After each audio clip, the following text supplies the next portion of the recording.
A paz, queridos irmãos e irmãs, pastor Cleberson Gonçalves, uma boa noite a todos. Eu quero dizer da minha alegria, mais uma vez, de estarmos juntos aqui nessa quarta-feira. Como de costume, você tem acompanhado as mensagens, as séries. Nós terminamos semana passada a série de mensagens falando a respeito de maturidade espiritual. E hoje eu quero não trazer uma mensagem em série, mas trazer uma mensagem que eu acredito ser extremamente importante para as nossas vidas. O tema dessa mensagem é conselhos bíblicos para uma vida abençoada, conselhos bíblicos para uma vida próspera, conselhos bíblicos para uma vida bem-sucedida. É interessante que no mundo em que nós vivemos, nós ouvimos de muitas pessoas muitos conselhos, muitas diretrizes. O YouTube, o Facebook, o Instagram estão cheios de conselhos, de 10 passos, 5 alternativas, 5 modos, 5 formas, 10 maneiras, 8 chaves, para a vida bem-sucedida. Mas, embora todas essas coisas acabam tendo o seu lugar e a sua importância, a sua relevância, é muito interessante a gente entender que o conceito bíblico de sucesso, o conceito bíblico de felicidade, o conceito bíblico de prosperidade, nem sempre está em acordo ou está consonante com aquilo que esse mundo chama de felicidade, com aquilo que esse mundo chama de sucesso, com aquilo que esse mundo chama de prosperidade. Por isso é importante a gente perceber que quando nós criamos o caminho da prosperidade, quando nós criamos o caminho do sucesso, quando nós estabelecemos os caminhos pelos quais devemos andar, nós muitas vezes não observamos algumas coisas que são essenciais da palavra de Deus. Por isso é importante você entender que esses conselhos, eles não estão apenas atrelados a uma área da vida, mas atreladas à vida como um todo. Por isso é importante a gente observar os princípios e as diretrizes da palavra de Deus. Eu quero saudar a todos os irmãos que já estão entrando. Que Deus abençoe a vida de vocês. É um prazer estarmos juntos nessa quarta-feira. E eu quero convidar você a abrir a sua Bíblia no livro de Provérbios, capítulo de número 3. Nossa reflexão hoje será ouvindo os conselhos de sabedoria de Salomão. Provérbios, capítulo de número 3. Nós vamos ler os versos de número 1 até o versículo de número 10. Provérbios, capítulo de número 3, versos de número 1 até o versículo de número 10. Esses versículos servirão de base. Nós poderíamos ler todo o capítulo 3 de Provérbios, tem conselhos maravilhosos, mas eu acredito, fiz apenas um resumo, uma seleção de 5 conselhos que todos nós devemos colocar em prática e que, ao não observar esses conselhos, nós não apenas estaremos nos distanciando de uma vida abençoada, nos distanciando de uma vida próspera, mas também nos aproximando de uma vida infeliz, de uma vida que muitas vezes acaba por colher sucessos numa área e insucessos na outra. Só Deus tem um caminho para a prosperidade integral. Só Deus e a sua palavra nos ensina como de fato sermos bem-sucedidos. E quando a gente percebe que esse conceito de ser bem-sucedido envolve a nossa vida como um todo. Não adianta, meus irmãos, do lado de fora nós estarmos bem, do lado de dentro nós não estarmos alegres, nós não estarmos felizes e realizados. Da mesma forma, também estar feliz do lado de dentro, mas também experimentar muitas privações do lado de fora acaba por muitas vezes trazer angústias, trazer algumas situações e circunstâncias das quais podem comprometer a nossa alegria também. Por isso é importante que a gente seja próspero, tanto do lado de dentro quanto do lado de fora, que a gente seja bem-sucedido em todas as áreas e, para isso, a palavra de Deus tem os melhores conselhos. Capítulo 3 de Provérbios, verso de número 1, o texto diz assim: Meu filho, não esqueça da minha lei, mas guarde-a no coração, os meus mandamentos, pois eles prolongarão a sua vida por muitos anos e lhes darão prosperidade e paz. Verso de número 3. que o amor e a fidelidade jamais o abandonem. Prenda-os ao redor do pescoço, escreva-os na tábua do seu coração. Então você terá o favor de Deus e dos homens e boa reputação. Confie no Senhor de todo o seu coração e não se apoie em seus próprios entendimentos. Reconheça o Senhor em todos os seus caminhos e Ele endireitará as suas veredas. Não seja sábio aos seus próprios olhos. Tema o Senhor e evite o mal. Isso lhe fará ou lhe trará saúde para o corpo e vigor aos ossos. Verso 9. Honre o Senhor com todos os seus recursos e com os primeiros frutos de todas as suas plantações. Os seus celeiros ficarão plenamente cheios e os seus barris transbordarão de vinho. Meus irmãos, eu não tenho como precisar aqui o tamanho da riqueza que nós temos nesses versos. São 10 versos que vão trazer para a gente 5 conselhos e 5 recompensas.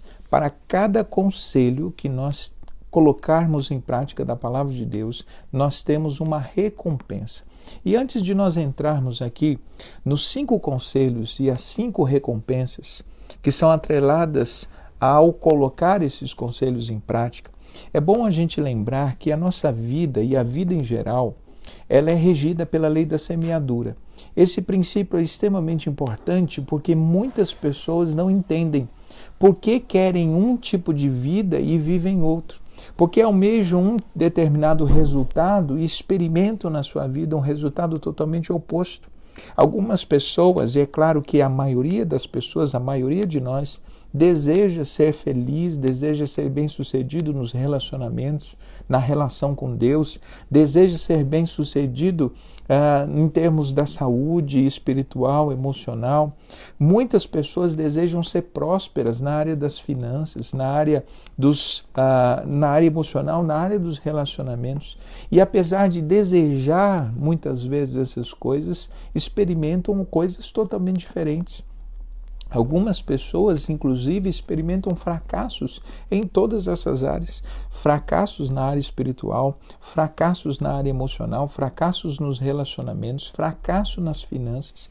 E aí a pergunta que muitas pessoas fazem a si mesmo é: por que Deus me permite viver essas coisas? Por que Deus não me abençoa como abençoa outras pessoas? Por que eu tenho que passar por essas coisas? E algumas pessoas vão achar, inclusive, que Deus está por trás da maioria dos desafios, da maioria das coisas que passamos na vida. E deixa eu te lembrar que nem toda a tribulação que nós passamos na vida é resultado da ação de Deus. Pelo contrário, muitas vezes as tribulações, as dificuldades, as privações que passamos na vida não é necessariamente um plano e um projeto de Deus para nós, mas pode ser o resultado de escolhas, de decisões, de sementes que estamos plantando.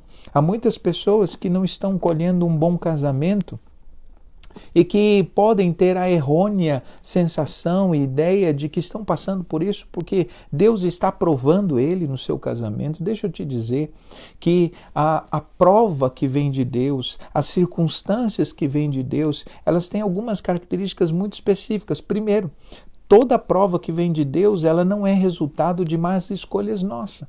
Quando você está passando por algo que você observa pela sua vida, pelo seu comportamento, que não é o desdobramento do que você fez, não é a consequência de escolhas que você tomou, é muito provável que seja uma aprovação de Deus para te amadurecer, para te fazer crescer, para te fazer atingir um outro nível. Entretanto, a maior parte dos problemas que nós passamos na vida não é Deus que coloca. Pelo contrário, somos nós que criamos, por nossa falta de sabedoria, por nossa falta de prudência, por nossa falta de conhecimento da Escritura. E muitas vezes, pelo conhecimento da Escritura que temos, mas que não são ou que não é colocado em prática. Por isso é muito importante a gente perceber aqui já desde o início que muitas vezes nós não temos a vida que desejamos ter Não porque esse é o plano de Deus para nós. Não temos a vida que desejamos ter e não experimentamos muitas coisas da parte de Deus porque não fazemos a nossa parte. Quando nós vamos estudar as promessas bíblicas, nós vamos perceber que boa parte das promessas de Deus elas são condicionais. O que é uma promessa condicional? Uma promessa condicional é aquela que você só vai receber aquilo que Deus prometeu se você fizer aquilo que Ele disse para você fazer. Se você não fizer a sua parte, você não vai experimentar. Aqui no capítulo 3, nós temos 5 conselhos e nós temos 5 promessas. Mas essas promessas estão atreladas à nossa responsabilidade, à nossa habilidade, ao nosso desafio, ao nosso comprometimento em colocar esses conselhos em prática. Se você não colocar os conselhos em prática, não viverá essas promessas.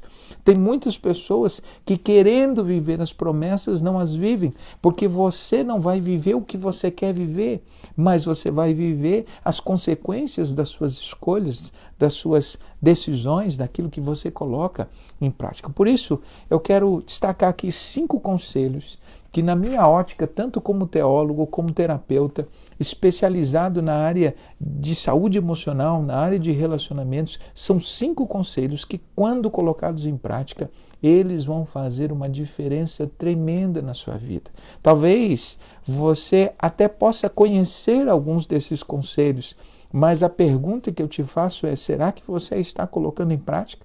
Ou será que você é alguém apenas que tem conhecimento? E deixa eu te lembrar que pessoas que conhecem, pessoas que sabem, são apenas pessoas bem informadas. A sabedoria não está na informação. A sabedoria está no que fazemos com a informação que recebemos. Há muitas pessoas que têm menos informação que as outras, têm menos conhecimento que as outras pessoas, mas têm um viver muito mais sábio, experimentam recompensas e desdobramentos muito melhores, porque apesar de terem pouco conhecimento, aquilo que conhecem colocam em prática. Você não tem aquilo o resultado do que você conhece. Você tem o resultado do que você coloca em prática.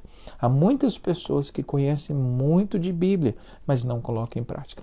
Por isso eu quero destacar aqui esses 5 conselhos que Salomão dá, atrelados a 5 recompensas. E essas recompensas, elas são muito legais porque é como a ideia e a maneira como o texto foi escrito, é como se houvesse um reforço, é como se houvesse uma premiação, é como se Deus, através do seu Espírito, estivesse dizendo para Salomão: coloca aí que para cada conselho que o meu povo colocar em prática, eu vou lhes permitir viver uma recompensa. Eu vou lhes permitir ter um desdobramento abençoador disso, para que eles sejam não só incentivados a colocar em prática esses conselhos, mas também que eles sirvam de testemunhas, que eles sirvam de referências, para que outras pessoas, ao olharem as suas vidas sendo abençoadas, possam perceber que o caminho para essa bênção é exatamente o colocar em prática desses conselhos. E o primeiro conselho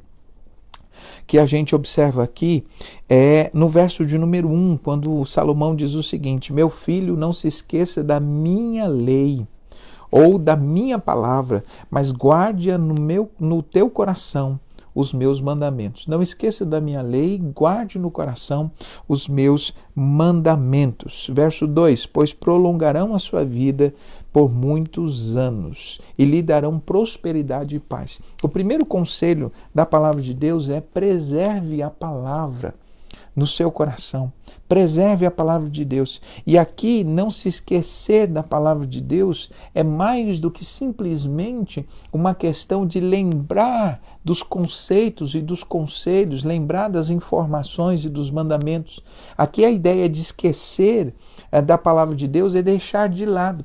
Não deixe de lado a palavra de Deus, pelo contrário, aplique ela na sua vida, guarde ela no coração, traga ela como referência da sua vida e o resultado vai ser uma vida abençoada e próspera. Você vai ter paz. Eu fico pensando, meus irmãos, Quanto de nós, quantas pessoas que passam por problemas porque não conhecem a palavra de Deus, não podem colocar em prática porque não conhecem.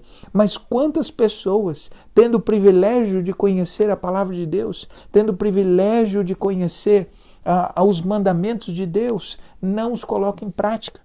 E deixa eu lembrar você que conhecer os mandamentos não é o chamado de Deus, o dever de todo cristão, não é só conhecer os mandamentos, mas é colocá-los em prática.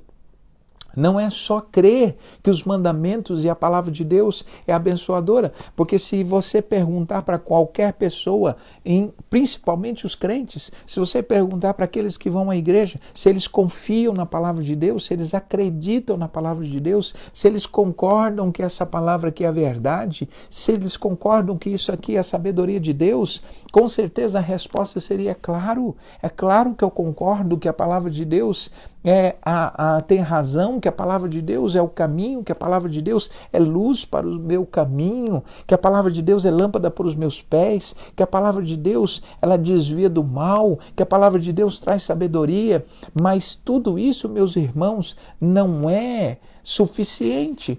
Conhecer a palavra de Deus não é suficiente. Olha o que Salomão diz: se você for alguém que não rejeita a palavra, que não deixa a palavra fora do seu estilo de vida, da maneira como você vive, você vai experimentar prosperidade, você vai experimentar vida abençoada, você vai ter paz. A palavra paz aqui, a palavra paz no Antigo Testamento, inclusive nesse texto, é a ideia de um momento ou um estilo de vida marcado pelo sossego, não necessariamente pela ausência de problemas, mas pelo sossego de angústias na alma.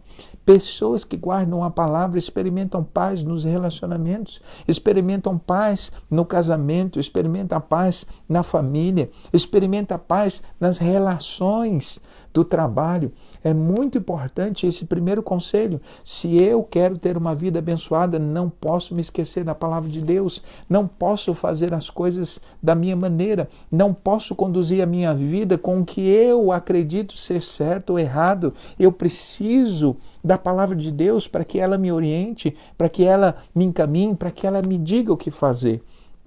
É muito interessante que, em boa parte dos aconselhamentos, quando as pessoas chegam no gabinete ou mesmo por telefone e elas colocam diante de mim a situação, na maioria das vezes os problemas acontecem porque quebraram um ou mais princípios da palavra de Deus.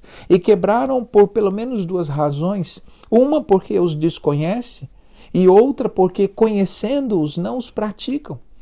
Todo problema que você tem na sua vida, seja qual área for, é porque você não está ou está quebrando algum princípio da palavra de Deus. Você está deixando de executar algo da palavra de Deus que você desconhece ou que conhece, mas não pratica. Veja, por exemplo, quantas pessoas têm problemas nos relacionamentos porque esqueceram da palavra de Deus. A Bíblia diz para a gente muito sobre como devemos usar as palavras, como devemos nos conduzir, como devemos tratar os outros, com que sentimento devemos usar das nossas ações. A Bíblia fala para sermos prudentes, a Bíblia fala para sermos sábios, a Bíblia fala para termos palavras temperadas, a Bíblia tem conselhos, a Bíblia diz para a gente não pagar o mal com o mal. Tantos e tantos conselhos. Se você quer ter uma vida de paz, se você quer ter uma vida abençoada, você precisa colocar em prática a palavra de Deus, precisa cultivar, preservar a palavra de Deus na sua vida. Não é mantê-la na mão, porque a Bíblia diz, meus irmãos, que o verdadeiro cristão, aquele que serve a Deus, aquele que é sábio, ele não tem apenas os mandamentos nas mãos, ele tem na mente, ele tem no coração. Por isso, esse é o primeiro conselho de Salomão. Quer ser sábio? Então, quer ser abençoado? Quer ter paz na sua vida? Preserve a palavra de Deus. Não quebre os mandamentos de Deus. Não quebre os princípios de Deus. Não queira burlar os princípios e valores estabelecidos pela Escritura. Pelo contrário, estude a Escritura, leia a Bíblia, mas coloque em prática. Esse é o primeiro conselho. E o resultado desse conselho, verso de número 2, eu vou ler novamente para você. Se você não se esquecer da palavra de Deus, olha o resultado, eles prolongarão a sua vida e eles te trarão anos de prosperidade e paz. Além de ter uma vida, não se trata apenas de uma vida longa em termos de extensão, mas de uma vida abençoada em termos de qualidade. A Bíblia ela não só preserva a nossa vida, mas ela também traz qualidade à nossa vida, qualidade aos nossos relacionamentos. Meus irmãos, quantas pessoas nessa pandemia estão em casa, têm tempo de sobra, mas não são capazes de ler a Bíblia, passam longas horas do dia assistindo séries da Netflix, mas são incapazes de ler o texto bíblico, são incapazes de estudar a Bíblia.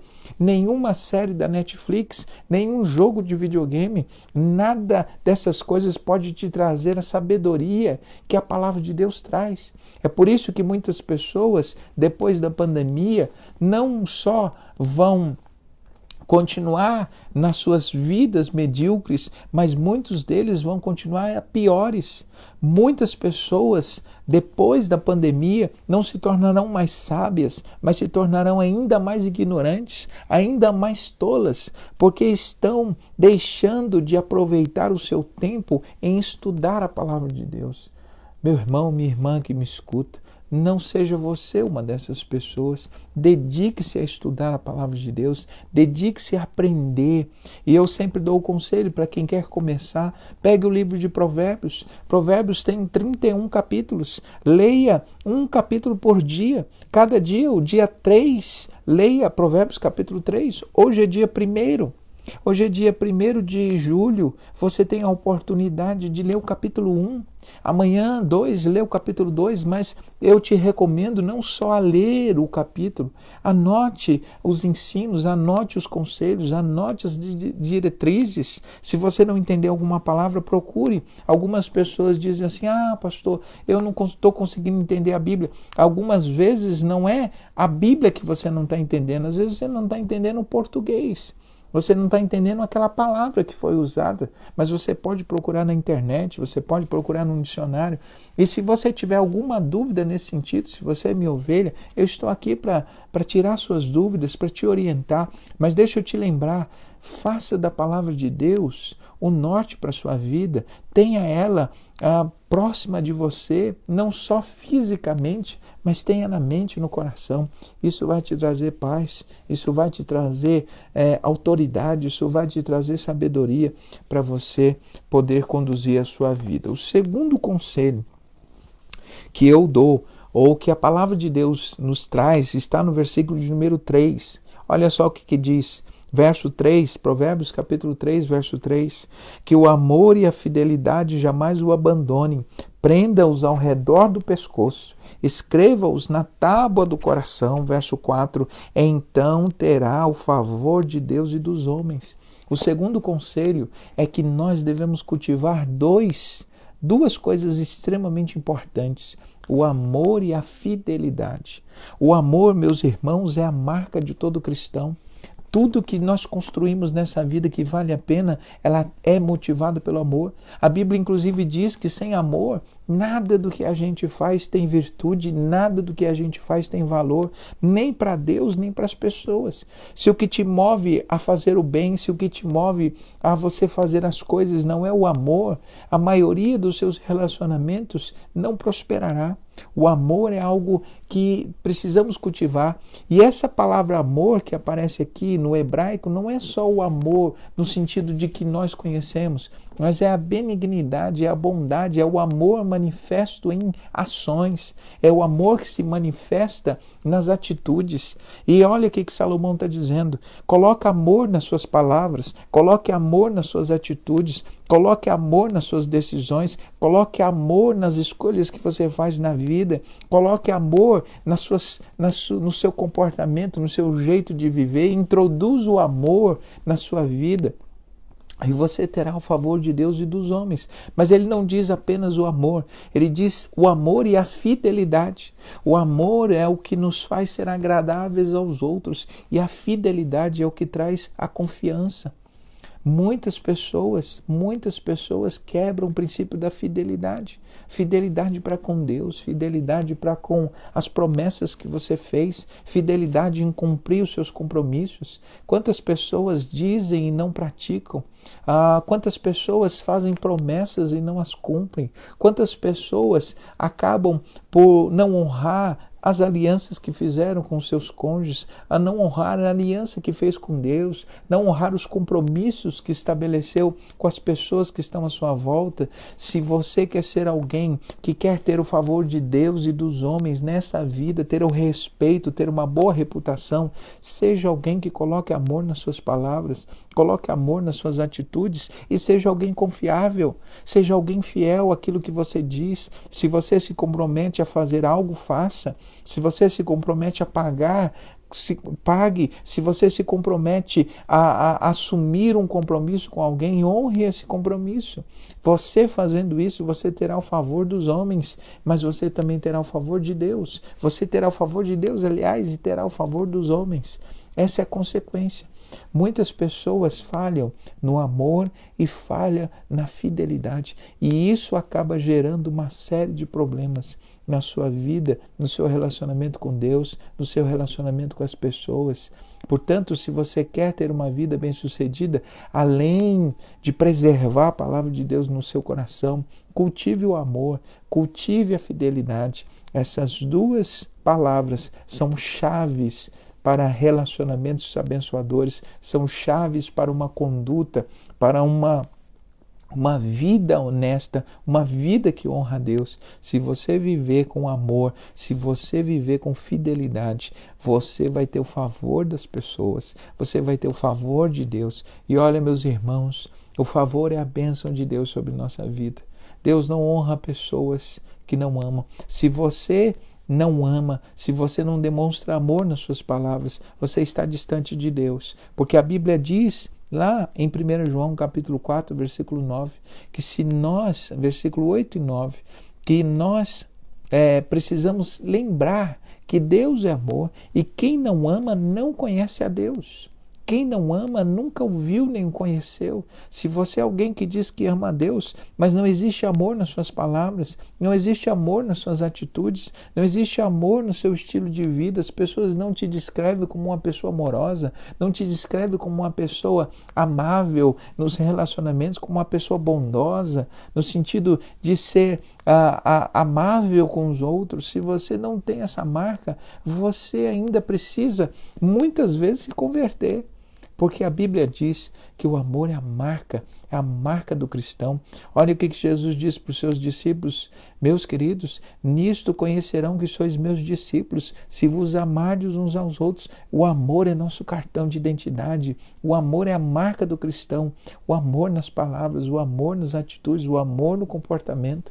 Hoje em dia, meus irmãos, quantas pessoas cheias de ódio, de indiferença. Aliás, o oposto do amor não é o ódio. O oposto do amor é a indiferença. É a ação e a atitude daquele que desconsidera o outro, que simplesmente vive como se o outro não existisse. E, meus irmãos, deixa eu te lembrar que o amor não dá para viver sozinho. O amor só é um sentimento experimentado na convivência, no relacionamento. Você não ama alguém a menos que você se relacione com alguém, a menos que você manifeste através de ações e atitudes, palavras, aquilo que você sente, aquilo que você experimenta.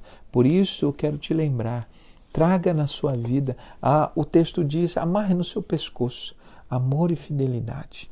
Duas coisas que vão abençoar a sua vida grandemente. Se você fizer isso, você terá o favor de Deus, você terá o favor das pessoas. Terceiro conselho, está no versículo de número 5, que diz o seguinte: confie no Senhor de todo o seu coração e não se apoie em seu próprio entendimento. Confie no Senhor de todo o seu coração e não se apoie no próprio entendimento. Reconheça o Senhor em todos os seus caminhos e a promessa, a recompensa, Ele endireitará as suas veredas. Confie no Senhor de todo o coração. e não se apoie em seu próprio entendimento. Reconhece Deus em todos os seus caminhos e Ele endireitará a sua vereda. É muito interessante, meus irmãos, essa expressão. Reconhece Deus em todos os seus caminhos. Muitas vezes, Deus não é Senhor de todos os nossos caminhos. Deus não é Senhor de todas as áreas da nossa vida. Quantos de nós ou quantas pessoas experimentam ou têm na sua vida caminhos, áreas que não entregou a Deus, quartos escuros, quartos bagunçados, que a chave é guardada com muito cuidado, mas essa chave nunca foi entregue a Deus, nunca foi colocado diante de Deus. Olha o que a Bíblia diz: reconhece o Senhor, o senhorio de Deus, o senhorio de Cristo, reconhece o Senhor em todos os seus caminhos, na vida sentimental, na vida sexual, na vida financeira, na vida familiar, na vida espiritual. Reconhece o Senhor em todos os seus caminhos e Ele endireitará suas veredas. E aqui endireitar as veredas significa que Deus colocará em ordem a sua vida, Deus colocará em ordem os seus caminhos, Deus colocará em ordem a sua família, Deus colocará em ordem a sua vida emocional, Deus colocará em ordem a sua vida sexual, Deus colocará em ordem a sua vida relacional. Reconhece o Senhor, confie nele de todo o coração. E aqui, muitas vezes, meus irmãos, a confiança de muitas pessoas em Deus é uma confiança apenas de palavras, é uma confiança apenas superficial. O texto diz: confie no Senhor de todo o coração. Não se apoie em seu próprio entendimento, não se apoie em seu próprio entendimento, mas reconhece o Senhor em todas as áreas, em todos os caminhos. Deixa Ele ser Senhor da sua vida, deixa Ele, entregue a Ele as áreas escuras da sua vida, entregue a Ele os quartos que precisam ser tratados por Ele, e Ele vai endireitar suas veredas, Ele vai colocar as coisas em ordem, Ele vai, de certa forma, endireitar sua vida, Ele vai colocar as coisas em ordem. Olha o que Salomão está dizendo: quer ter uma vida endireitada, quer ter uma vida direita? Deixe Deus ser Senhor de todas as áreas, deixe Deus trabalhar em todas as áreas. A Bíblia diz, meus irmãos, que aquele que confessa e deixa alcança misericórdia. Muitas das coisas que nós guardamos, que nós queremos esconder das pessoas, não esconda de Deus. Confesse a Deus os pecados, confesse a Deus as coisas que não estão corretas, que não estão direitas na sua vida. Ele vai endireitar suas veredas, Ele vai endireitar as coisas na sua vida. Olha só o que o texto diz: reconhece o Senhor em todos os seus caminhos e Ele vai endireitar a sua vida. Não é isso que nós queremos? Uma vida direita, uma vida abençoada, uma vida reta diante de Deus.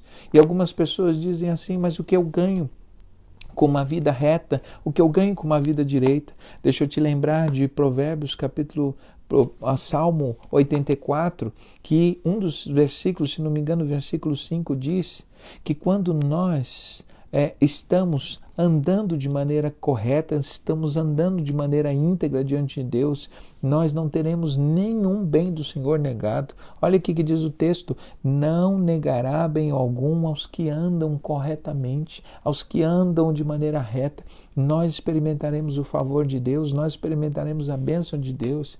Mas quantas veredas tortuosas, quantas pessoas seguindo caminhos tortos.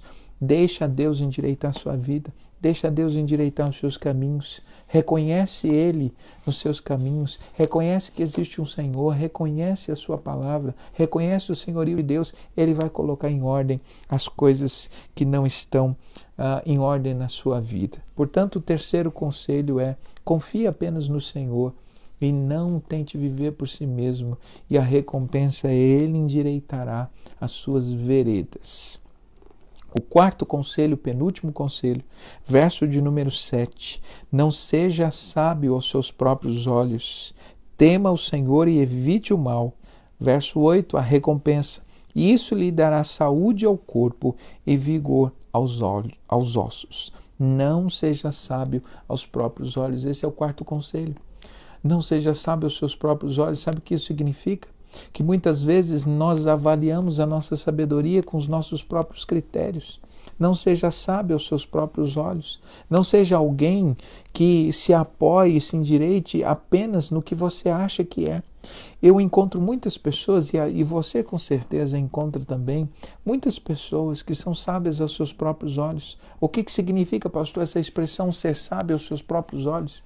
São pessoas que confiam nos seus juízos das coisas, no seu critério das coisas, que não escuta os outros, não escuta a palavra de Deus, são sábios aos seus próprios olhos, são pessoas arredias, são pessoas que têm dificuldade de ouvir conselhos, são pessoas duras para conselhos. Quantas pessoas poderiam ter evitado tantos dissabores na vida se ouvissem conselhos, se não fossem sábias aos seus próprios olhos? Quantos adolescentes são sábios aos seus próprios olhos? Porque não ouvem os seus pais, não ouvem os conselhos dos outros, vão experimentar tristeza, vão experimentar doenças, dissabores, feridas por muitas veredas e muitas escolhas erradas que vão produzir na vida.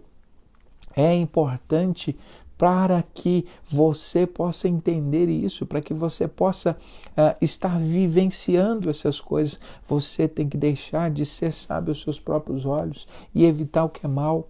E aqui há algo interessante. Quando nós deixamos de ser sábios aos nossos próprios olhos, significa que nós buscamos sabedoria em outra fonte que não é nós mesmos, que não somos nós mesmos, em outra fonte, a fonte da palavra de Deus, a fonte de pessoas mais maduras. E isso nos ajuda a evitar o mal.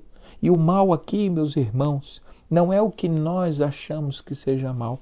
Porque uma das coisas mais importantes para você aprender na sua vida e que eu tenho procurado colocar em prática é que o bem e o mal não é algo que você determina, não é algo que você está apto a decidir, porque tem muita coisa que você acha que é bem e que vai te trazer mal, e muita coisa que às vezes a gente acha que é mal e vai trazer bem, porque o nosso conceito de bem e o mal, ele é falível, ele é falho, mas o conceito de Deus de bem e o mal traz sabedoria. Portanto, não deixe você dizer o que é bem, você dizer o que é mal na sua vida, deixe Deus dizer. Bom é aquilo que Deus diz que é bom, mal é aquilo que Deus diz que é mal.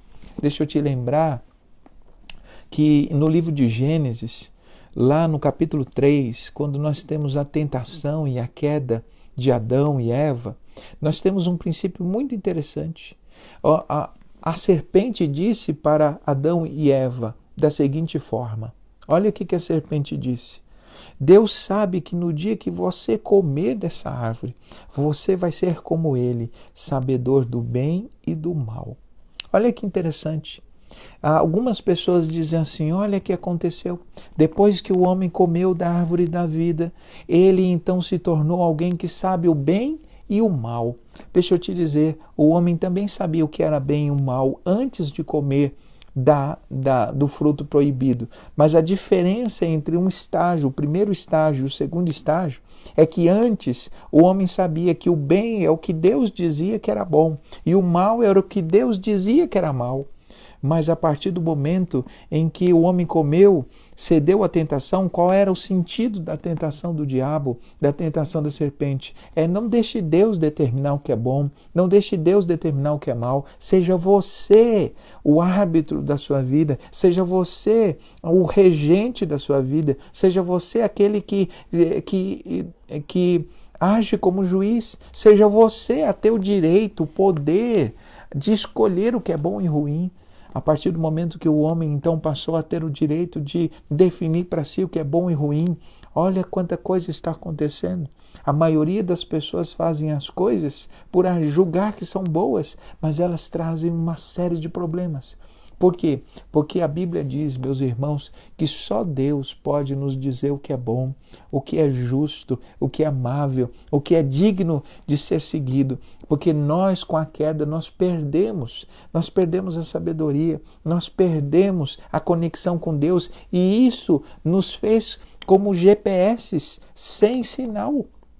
É como o Waze quando perde o sinal. Você não consegue saber onde está e nem para onde ir. Sequer consegue voltar da onde você foi. Da mesma forma é o ser humano. Quando ele rompeu com Deus, ele perdeu essa conexão divina, o seu GPS não se tornou desconfiável, não se tornou mais digno de podermos confiar. Por isso que a Bíblia diz, não seja sábio aos seus próprios olhos.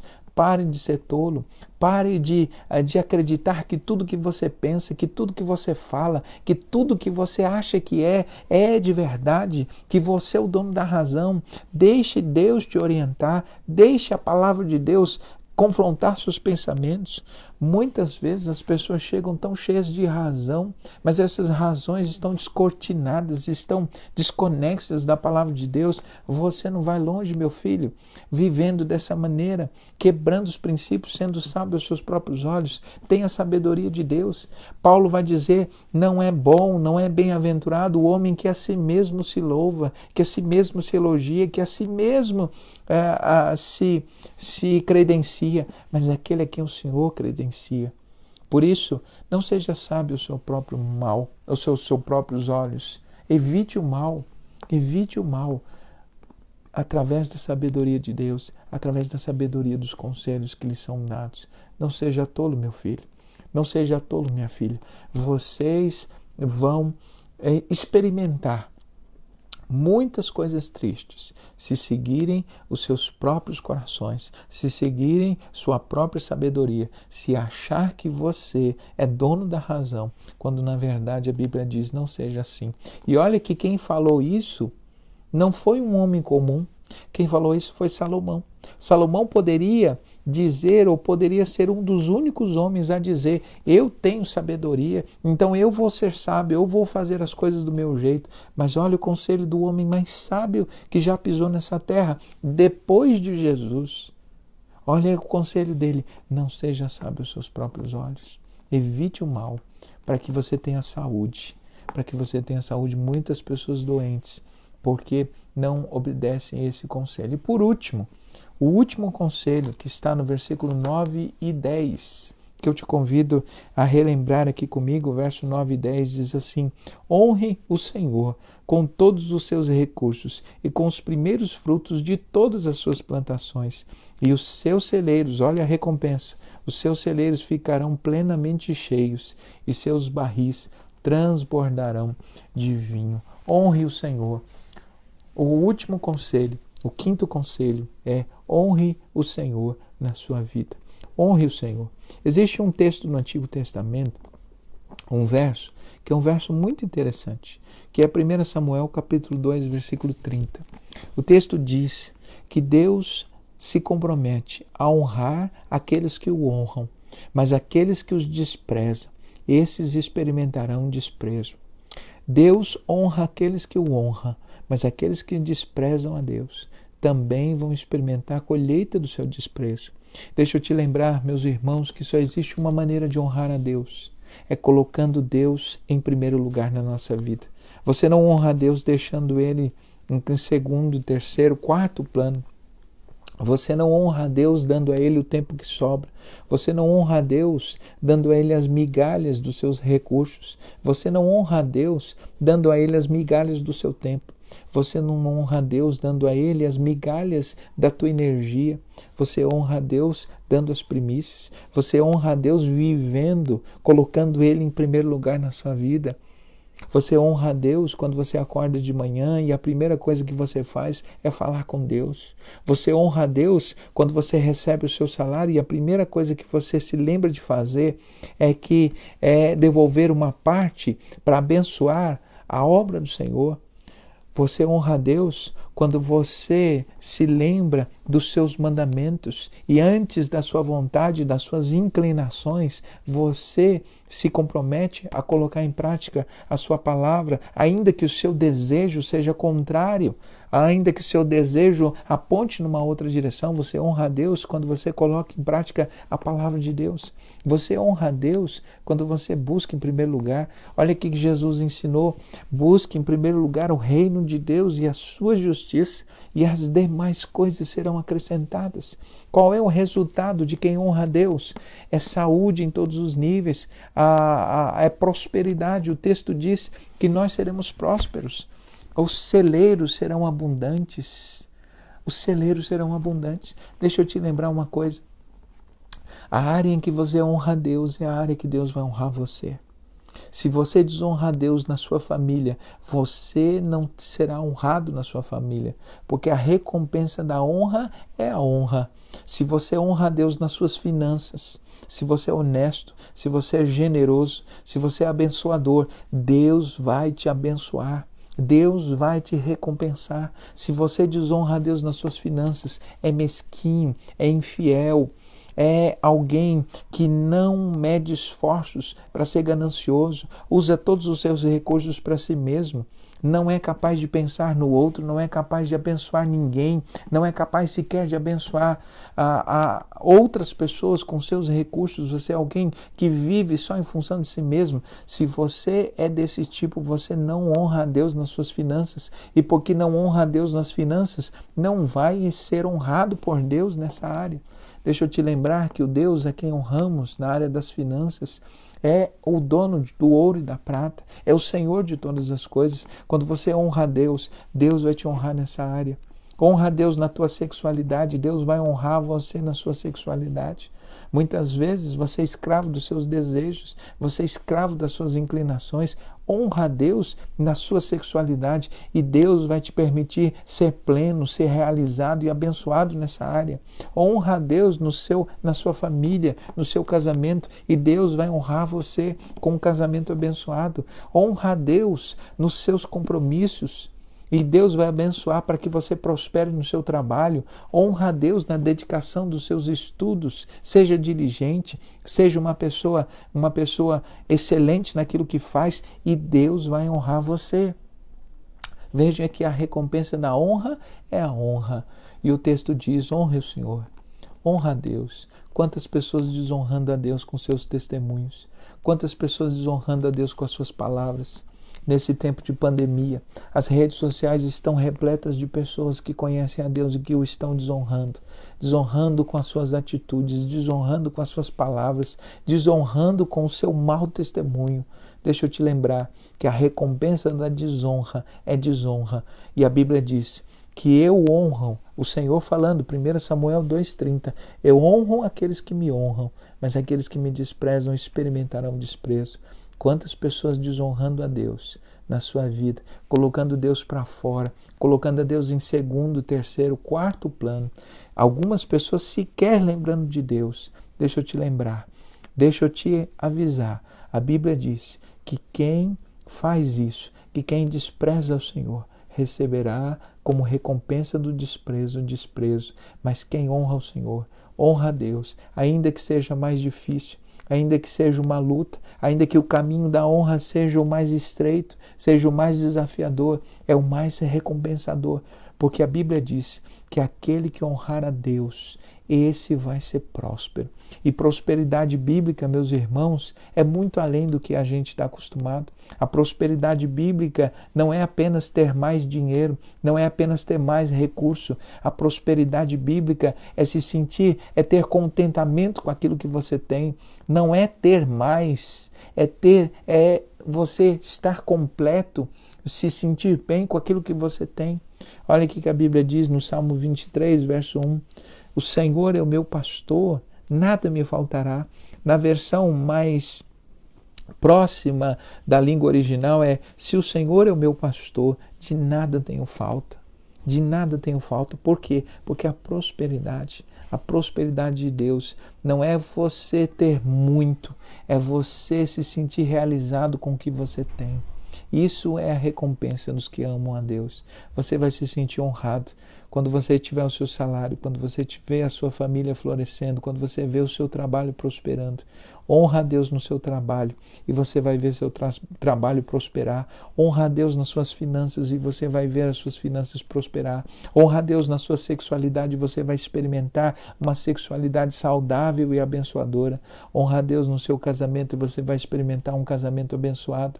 Honra a Deus na sua vida devocional e você vai experimentar uma comunhão e uma intimidade com Deus como nunca antes. Honra a Deus nos seus relacionamentos, honra a Deus nas redes sociais e Deus vai prosperar a sua vida, Deus vai te trazer destaque. Deixa eu te lembrar que nosso chamado, primeiro, é para que a gente honre a Deus. Você não pode jamais agradar a Deus quando você não honra. Você jamais vai ter de Deus o respeito e a honra se você não planta para Deus respeito e honra. E eu lembro daquilo que eu já disse aqui, que a área que você honra a Deus é a área que Deus vai honrar você. A área que você desonra a Deus é a área que você vai experimentar o desprezo e a desonra. Por isso, fique aqui, meus irmãos, com esses 5 conselhos.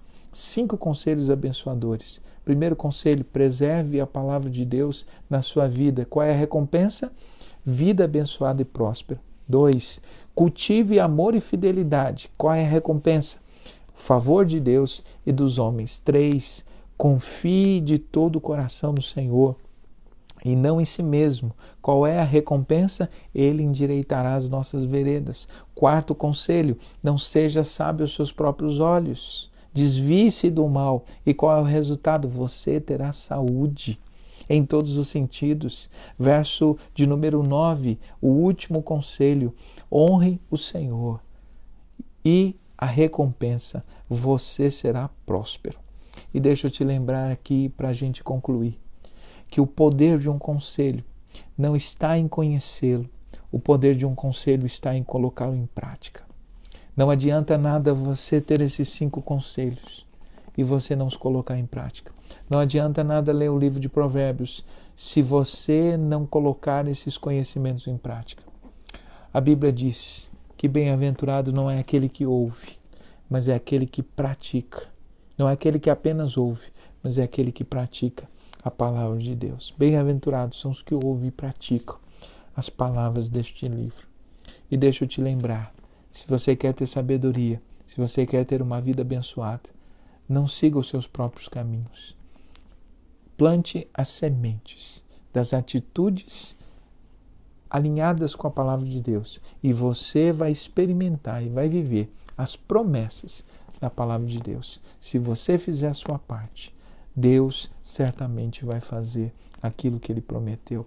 Que o Senhor abençoe sua palavra em nossos corações. Eu te convido a orar comigo nesse instante.